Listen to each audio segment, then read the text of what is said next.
بسم الله الرحمن الرحيم. السلام عليكم ورحمة الله وبركاته. سو دhowaada asxaabteena ku xiran YouTube channelkeena soo dhowaada Arwa channel. maanta waxaan wadanaa iskuuladii aan loo furay marka waxaan sameysanaynaa rootiga sandwichka ah. halka waxaan ku haystaa kiilo hilib lo'aad ah oo saafi ah. in meesha jilicsan oo qaybta jilicsan baan ka soo jartay wayna ku jarjari karaan kuwa aan ka soo jaranayno annaga laakiin aniga waxaan rabaa inaan idin la wadaago habkan u jiraayay marka saas waan saafayaa saafid baan u aqaan saafid waan soo saafayaa hilibkaas cidii wax kale u taqaano commentiga ha igu la soo wadaagto aniga waan saafayaa saafidan u aqaanaa markaan saafo isaga dhan xaleef ka dhigo oo si khafiif ah u soo jaro baan insha Allah kadib idin la wadaagaya wixii aan ku daraayo iyo habka aan karintiisa u marayno insha Allah.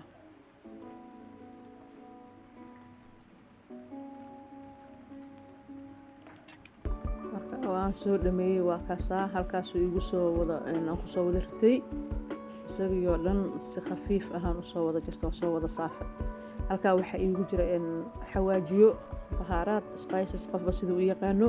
maraq digaag yar iyo waxa waaye paprika oo barbarooniga shiidan ah basbaas filfil cusbo yar iyo garam masala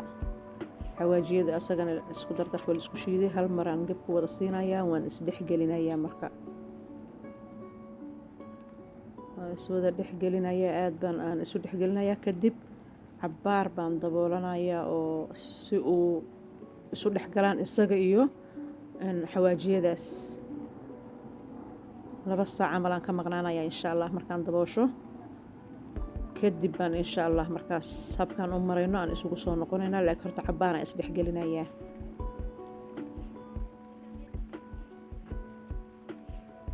asxaabteena haddaa hore noola joogteen like-ta noogu qabta idin ugu cusub subscribe noo tiraahdo gambaleelka furta si aad u heshaan muuqaalada aan soo gelino mar walbo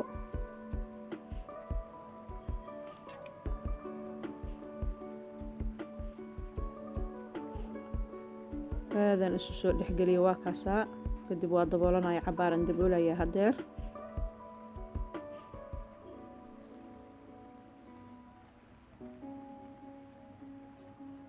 cabaar baan ka maqnaa 2 saac dhan hadeeran u soo laabtay kadibna birtaan dabka u soo saaranayaa saliid yaraan ugu shubanayaa saliidaasaan markaas aan ku shiilayaa marka hore markaan saliidaas aan saas isugu aan ku wada safo isagoo dhan oo saliidu ku yara shiilmo markaasaan insha Allah aan daboolka u geejinayna cabaaraan bislaynayna asagana meel jilicsan marka hore laga soo jaray hilibka laakiin si markasta bisayl u baahan yahay saliid yar oo saas loogu jajagaciyo kalluunka iyo digaaga iyo intaas ku qanci kara hilib wuxuu u baahan yahay cabaar in la kariyo kulli halkaas aan ku soo gurayaa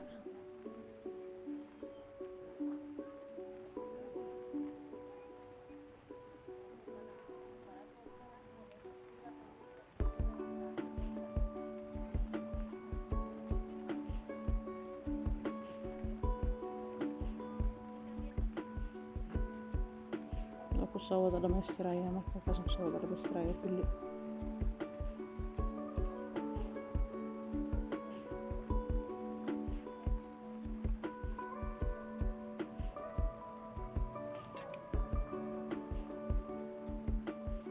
isaga xawaajiyadiisa cabaar isku shiilayaa marka isku shiilo markaas aan dib u karinaynaa insha Allah dib baa loo karinayaa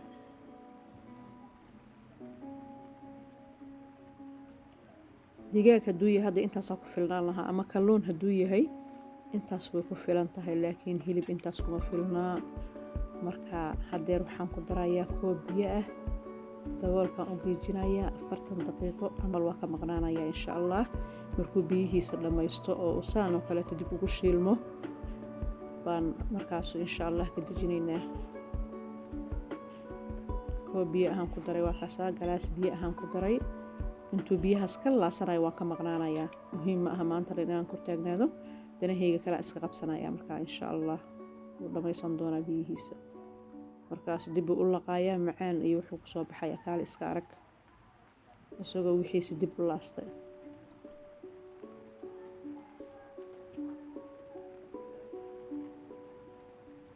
waa kaasaa wuu gursaday biyihii oo dhan wuu laqayay wuu gursaday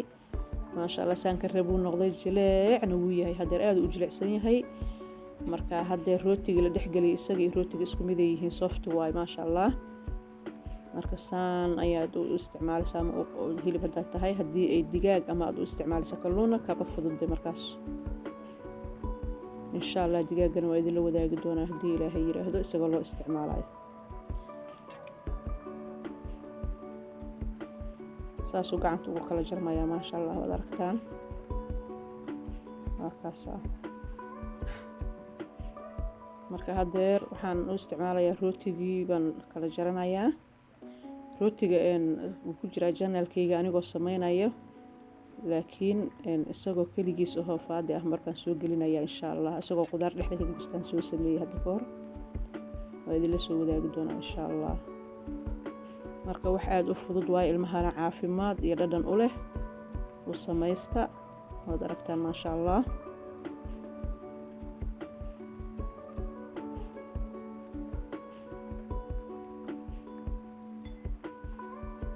wax dhib yar waaye oo aan macno lahayn intaas aan sameynayo howlo kaloo badan baa iska qabsaday wax waqti kaa qaadanaya ma aha marka waad aragtaan dee idinkana insha allah haddaa hore u taqaaniinna maasha allah tabaarakallah haddii dee hab cusuba hadda aad ka hesheen aad nagu aragteenna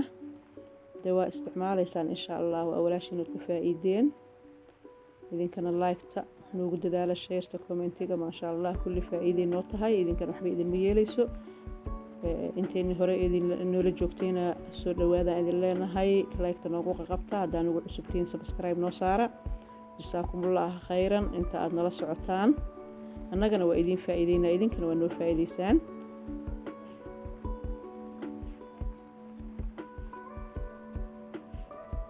waa kaasaa maasha allah saasuu ku soo baxay waxaad uga baahan tahay bannaan inaad ka doonata ma jirto dee jibiskana idinlama wadaagin laakiin jibis qof walbuu yaqaan sida loo dubto intaasaad u saaraysaa okay waaye iyo xabadiisa sharaabka ilmaha hadduu maalinka qaato cunno caafimaad leh dhadhanna leh waaye marka bannaanka waxba ha ka doonanina saanaa okay ah saan u samaysta maasha allah tabaarakallah soo dhawaada naga ilaawina like-ta commentiga share noo dhaha asalaamu calaykum waraxmatullaahi wabarakaatu